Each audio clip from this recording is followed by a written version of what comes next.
ये are special economy UP budget है जो कि सेंसस 2011 पे बेस्ड है, क्योंकि इसके बाद सेंसस 2022 में होना था जो कि कोरोना की वजह से हुआ नहीं है।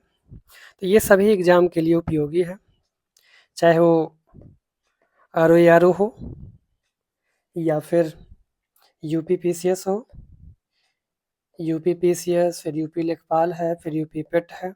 इन सभी एग्ज़ामों के लिए ये बहुत ही उपयोगी, ये सभी एग्ज़ामों में क्वेश्चन पूछे जाएंगे इससे।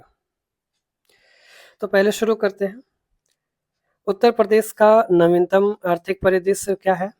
तो यूपी का पॉपुलेशन लगभग 20 करोड़ के आसपास था 2000 सेंसस 11 में, मतलब 2011 में। वित्तीय वर्ष 2024-25 में यूपी का सकल घरेलू उत्पाद कितना था? तो 24.99 ट्रिलियन था, जो कि 9.5% पिछले 5 सालों में ये इसकी ग्रोथ रेट बढ़ी है 9.5%। फिर बात करते हैं ऊर्जा नीति 2022 के अनुसार 2026-27 में प्रदेश में 16,000 मेगावाट नवीनीकरण ऊर्जा उत्पादन का लक्ष्य रखा गया है।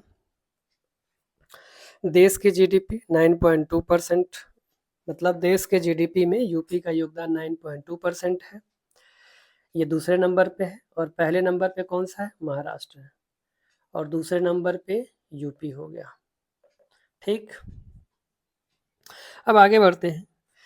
यूपी का 2029 तक का 1 ट्रिलियन इकोनॉमी बनने का ये लक्ष्य है, और ये दूसरी अर्थव्यवस्था है जो कि देश के इकोनॉमी में योगदान है। सर्वाधिक ग्रोथ रेट है यूपी का, और वर्ष 2029 में देश की सबसे बड़ी अर्थव्यवस्था बनेगा जो कि 1 ट्रिलियन का ये लक्ष्य है। ठीक, जीएसडीपी 1950 से लेके 2017 तक प्रदेश की जीएसडीपी कितना है? 12.7 लाख करोड़, मतलब ये 2017 तक थी। अभी 8 वर्षों में ये जीएसडीपी लगभग दोगुना हो गया है, ऐसा सरकार का मानना है, जो कि आंकड़े जो प्रस्तुत किए गए हैं। 2024-25 जीएसडीपी 27.51 लाख करोड़ होने की उम्मीद है, और 2025-26 जीएसडीपी 30.77 लाख करोड़ होने का ये लक्ष्य है, और ऐसा होगा, इसलिए इसमें 2025-26 में ये ऐसा बताया गया है कि 30.77 होने का उम्मीद है। देश की जीडीपी में 9.2% हिस्सेदारी है, यूपी दूसरे नंबर पे है। वर्ष 2023-24 में देश की जीडीपी वृद्धि दर क्या थी? तो ये है 9.6 थी, जबकि यूपी की वृद्धि रेट 11.6 रही है। यानी कि 2023-24 में जो पूरे भारत की जीडीपी जो वृद्धि रही है 9.6 रही है, और ये यूपी का अकेले 11.6 जो कि देश के जीडीपी से अधिक है। उत्तर प्रदेश डिजिटल लेन देन में भी आगे रहा है। 2017-18 में 122.84 करोड़ 122.84 करोड़ डिजिटल ट्रांजैक्शन हुए। 2024-25 में दिसंबर 2024 तक 1024.41 करोड़ डीटी यानी कि डिजिटल ट्रांजैक्शन हुआ। यूपी डीटी यानी कि डिजिटल ट्रांजैक्शन में पहला नंबर, आधे से अधिक लेन देन ये यूपीआई से होता है।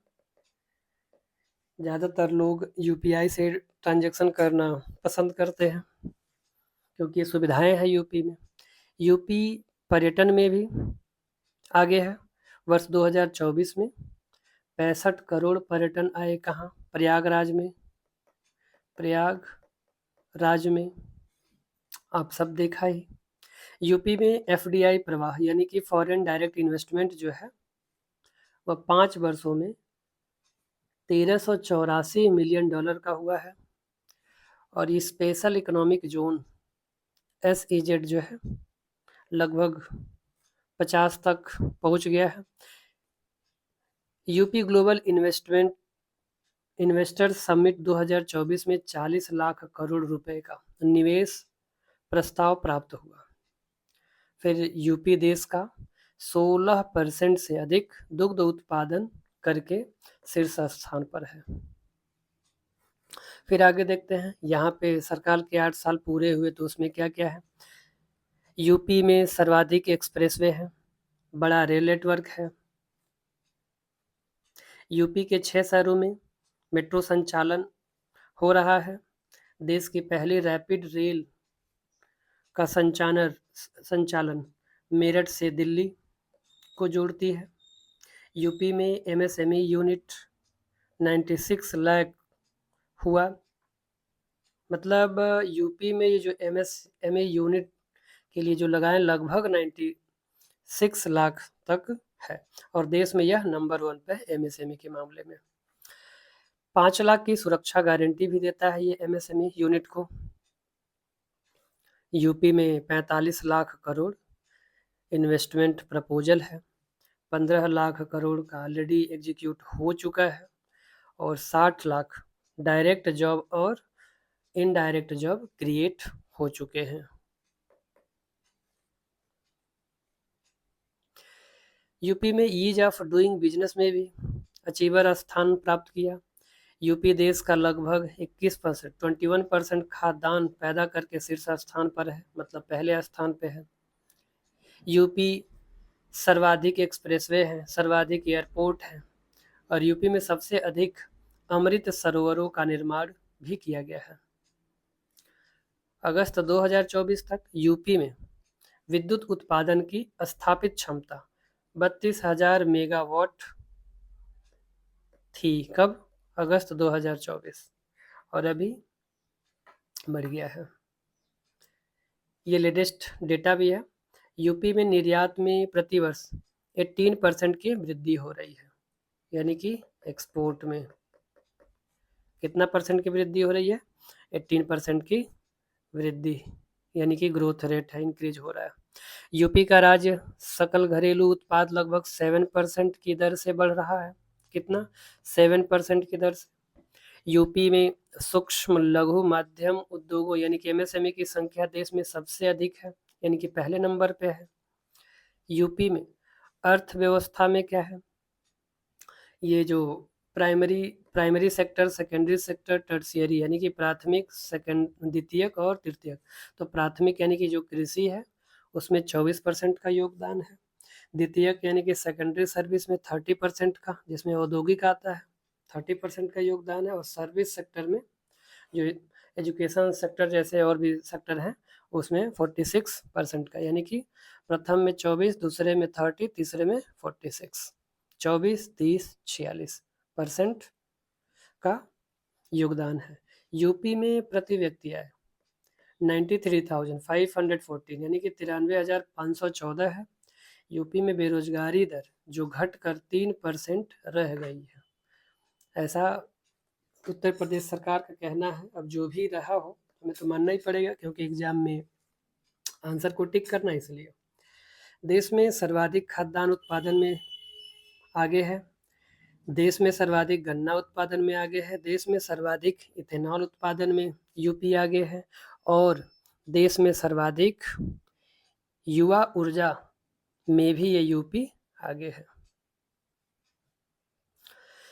देश की पहली सोलर सिटी कहाँ बन रही है? तो यूपी में, जो कि लखनऊ में है। और आज यूपी में 16 एयरपोर्ट हैं, जिसमें से 4 इंटरनेशनल है और 16 क्रियाशील हैं जो चल रहे हैं। वर्ष 2017 से पहले यूपी में 2 एयरपोर्ट थे। कहाँ कहाँ? एक लखनऊ और एक वाराणसी। लखनऊ में देश का सबसे बड़ा टेक्सटाइल पार्क बनेगा, जो कि 300 करोड़ से में लगेगा उसमें बनाने में। Sant Kabir Nagar PM Mitra textile and apparel park limited, ये इसका नाम है। मतलब इस बजट के तहत ये बनेगा क्या? टेक्सटाइल पार्क ये जो बन रहा है 300 करोड़। और ये टोटल प्रस्तावित कितना है? 1 मिनट, ये 300 करोड़ है, हाँ ठीक है। और ये कितना है? 1680 करोड़ है, ठीक है, उसका ये पार्ट है। आगे बढ़ते हैं। देश का पहला एआई सिटी लखनऊ में बन रहा है। कहाँ बन रहा है देश का पहला एआई सिटी? लखनऊ में। विधि विज्ञान प्रयोगशाला, जिसे हम फॉरेंसिक लैब भी कहते हैं, ये कहाँ-कहाँ बन रहा है? ऐसे 12 जगह, जहाँ पे लखनऊ, वाराणसी, आगरा। याद करने का, इसे ये क्वेश्चन में पूछा भी जा सकता है, तो इसे याद कैसे करें 3-3 का पेयर में। पहले लखनऊ, वाराणसी, आगरा, फिर गाजियाबाद, झांसी, प्रयागराज, फिर गोरखपुर, कन्नौज, अलीगढ़, फिर बरेली, गोंडा, मुरादाबाद। तो ये 12 जगह और 6 नई प्रयोगशाला और बनेगा। यूपी में 4 नए एक्सप्रेसवे के निर्माण हो रहे हैं। पहला है बिंद एक्सप्रेसवे। ये छोटे-छोटे एक्सप्रेसवे हैं जो मतलब लिंक का काम करेगा, 2 एक्सप्रेसवे को जोड़ने का काम करेगा। तो ये बिंद एक्सप्रेसवे कहाँ-कहाँ से होकर जाएगा? ये असमतल यानी मिर्जापुर, वाराणसी, चंदौली, सोनभद्र, जिसकी लंबाई है 320 किलोमीटर। फिर चंदौली से गाजीपुर में पूर्वांचल लिंक एक्सप्रेसवे को जोड़ने के लिए स्पर का निर्माण किया जा रहा है। बुंदेलखंड एक्सप्रेसवे को चित्रकूट से प्रयागराज होते हुए रीवा मार्ग को जोड़ने हेतु बनाया जा रहा है। चौथा जो गंगा एक्सप्रेसवे है, यह मेरठ से हरिद्वार को जोड़ने का काम करेगा, जिसका निर्माण हो रहा है। यूपी में 5 अंतर्राष्ट्रीय और 16 घरेलू हवाई अड्डों के साथ अब कितना हो गया? 21 एयरपोर्ट वाला राज्य बनने की ओर अग्रसर है। अग्रसर मतलब कुछ बन रहे हैं। जैसे एक जेवर अंतर्राष्ट्रीय अड्डा बन रहा है, कहाँ? वो गौतम बुद्ध नगर में। 6 नोड हैं। 6 नोड पर डिफेंस इंडस्ट्रियल कॉरिडोर। तो ये कौन कौन है? लखनऊ, कानपुर, झांसी, आगरा, अलीगढ़, चित्रकूट। तो इसको ऐसे याद कर लें, बड़ा है लखनऊ, फिर कानपुर, आगरा, झांसी, और 2 भूलने का संभावना है, ये अलीगढ़ और चित्रकूट। तो ऐसे याद रख लेंगे लखनऊ, इसको ऐसे याद करेंगे कैसे? लखनऊ, कानपुर, झांसी, आगरा, ये हो गया। अलीगढ़, चित्रकूट, इसमें 2 नहीं है। कौन कौन? प्रयागराज और वाराणसी, ये 2 नहीं है। तो ये याद रखेंगे, ये प्रयागराज, वाराणसी नहीं है। लखनऊ, कानपुर, झांसी, आगरा, अलीगढ़, चित्रकूट है। तो ऐसे याद रह जाएगा। ठीक है, आगे बढ़ते हैं। ब्रह्मोस मिसाइल निर्माण इकाई कहाँ बन रहा है? तो लखनऊ में। वाराणसी में 100 एकड़ में भारत का पहला फ्रेड विलेज विकसित हो रहा है। तो ये क्वेश्चन बन सकता है कि उत्तर प्रदेश में कहाँ पर फ्रेड विलेज विकसित हो रहा है? तो वह है वाराणसी में। और कितने एकड़ में? 100 एकड़ में। अब आगे बढ़ते हैं। आईआईटी जीएनएल कहाँ बन रहा है? मतलब कहाँ है? ग्रेटर नोएडा में। मेगा फूड पार्क कहाँ है? तो बरेली। बरेली में भी कहाँ? तो बहेड़ी में। नाम ही सिमिलर है, बहेड़ी, बरेली। फिर ट्रांस गंगा सिटी कहाँ? तो उन्नाव में। प्लास्टिक पार्क कहाँ बन रहा है? तो गोरखपुर में। गारमेंट पार्क गोरखपुर में। फार्मा पार्क तो ललितपुर, झांसी में, जो कि 1442 एकड़ जमीन पे बन रहा है। और इत्र पार्क तो ये याद रहेगा कन्नौज में, क्योंकि ये इसके लिए प्रसिद्ध भी है। कृषि विकास दर वर्ष 2016-17 में 8.6 था। अभी से बढ़कर कितना? 2023-24 में 13.7 हो गया है। उत्तर प्रदेश में 9 क्लाइमेटिक जोन है। ये पूछा भी गया था एग्जाम में। यह 187.7 लाख हेक्टेयर से अधिक कृषि भूमि के साथ यूपी में उपलब्ध भूमि कितना है? तो 76 यानी कि 76% कृषि कार्य हेतु उपयोग किया जा रहा है और 86% अधिक सिंचित भूमि कवरेज है। ठीक है, आगे बढ़ते हैं। तिलहन उत्पादन वर्ष 2016-17 में कितना था? तो 12.40 लाख मीट्रिक टन था। और अभी मतलब 28% बढ़ के, यानी कि 128% से ये 28% कितना था? 28.31 लाख मीट्रिक टन हो गया है, 128% से बढ़ के। मुख्यमंत्री कृषक दुर्घटना कल्याण योजना कब लागू हुआ? तो सितंबर 2019 में। क्वेश्चन बस पूछा जा सकता है ईयर को लेके। किसान एग्री मॉल कहाँ पे? तो लखनऊ में बन रहा है। किसान एग्री मॉल कहाँ बन रहा है? लखनऊ में। इसकी लागत याद रखने की ज़रूरत नहीं है। इंटीग्रेटेड पैक हाउस का निर्माण, तो अमरोहा वाराणसी, यानी कि सहजनवा गोरखपुर, ये 3 जगह बन रहा है। इंटीग्रेटेड पैक हाउस का निर्माण अमरोहा में भी, वाराणसी में भी और सहजनवा गोरखपुर में 3 जगह बन रहा है। यूपी मंडी भाव, एक एंड्रॉयड मोबाइल ऐप लॉन्च हुआ है जिससे कि बाजार का भाव और मौसम की जानकारी प्राप्त किया जा सकता है। फिर चौधरी चरण सिंह सीड पार्क कहाँ बन रहा है? लखनऊ में, जो कि 251 करोड़ की लागत से बन रहा है। आलू के लिए सेंटर ऑफ एक्सीलेंट, 2 जगह बन रहा है, इसका निर्माण हो रहा है, एक हापुड़ में और एक कुशीनगर में हो रहा है। फिर राजकीय आयुर्वेदिक महाविद्यालय अयोध्या में, राजकीय होम्योपैथिक कॉलेज कहाँ? वाराणसी में। अब ये कन्फ्यूजन हो सकता है कि अयोध्या में है वाराणसी, क्या? क्योंकि दोनों में राजकीय है, तो इसको याद रखेंगे। आयुर्वेदिक महाविद्यालय अयोध्या में है और होम्योपैथिक कॉलेज कहाँ है? वाराणसी में। ईज ऑफ डूइंग बिजनेस, ये सब में नंबर 1 है, ये जो यहाँ पे दिया है ये सब में यूपी नंबर 1 है।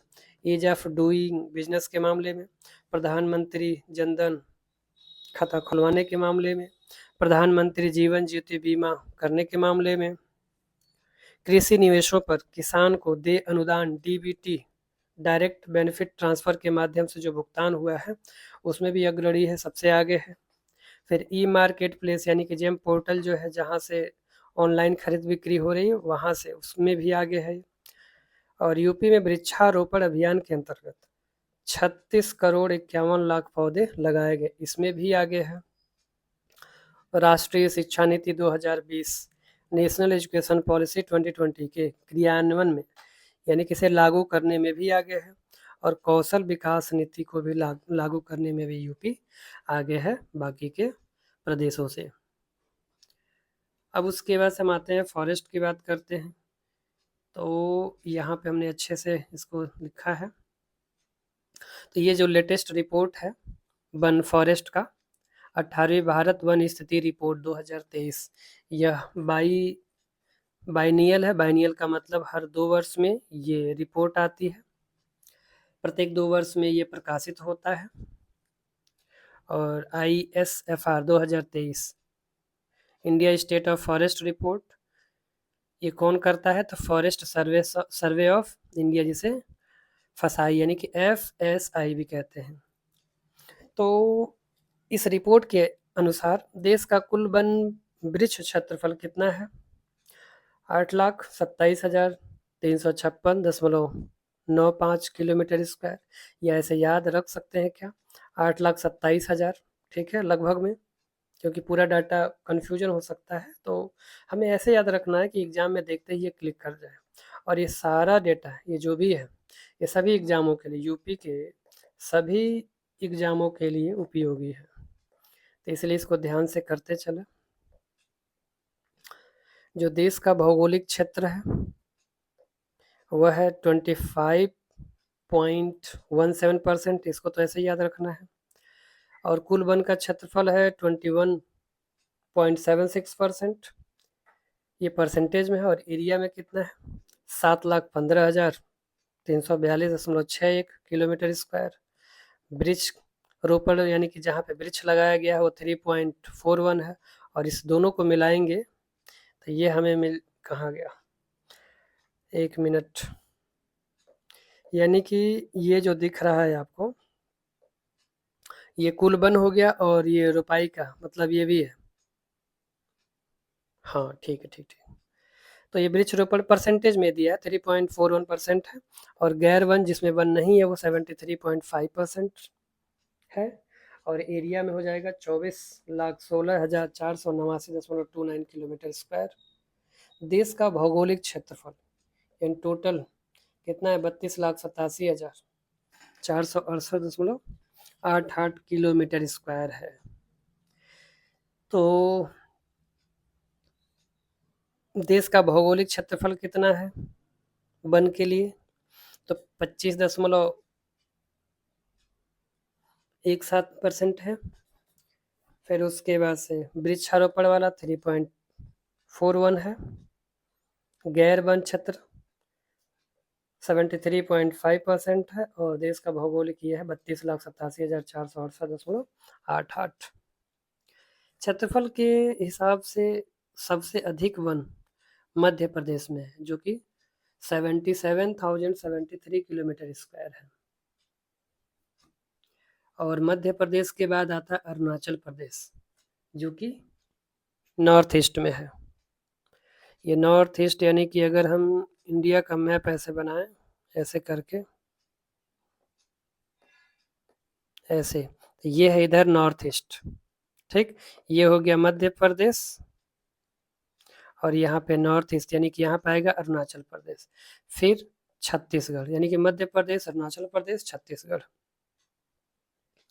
कुल भौगोलिक क्षेत्र के संबंध में वनावरण के प्रतिशत की दृष्टि से, अगर प्रतिशत की दृष्टि से देखते हैं देश में सबसे ज़्यादा वन कहाँ है, तो वह है लक्षद्वीप में 91.33%, मिजोरम में फिर उसके बाद 85.34%, फिर अंडमान निकोबार 81.62% है।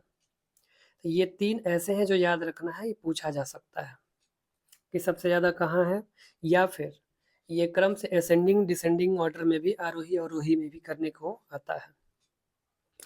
अब राज्यवार वन प्रतिशत की दृष्टि से देखें, मतलब राज्य में, ये तो ये लक्षद्वीप क्या है, एक केंद्र शासित प्रदेश है, यानी कि यूटी है, ये यूटी।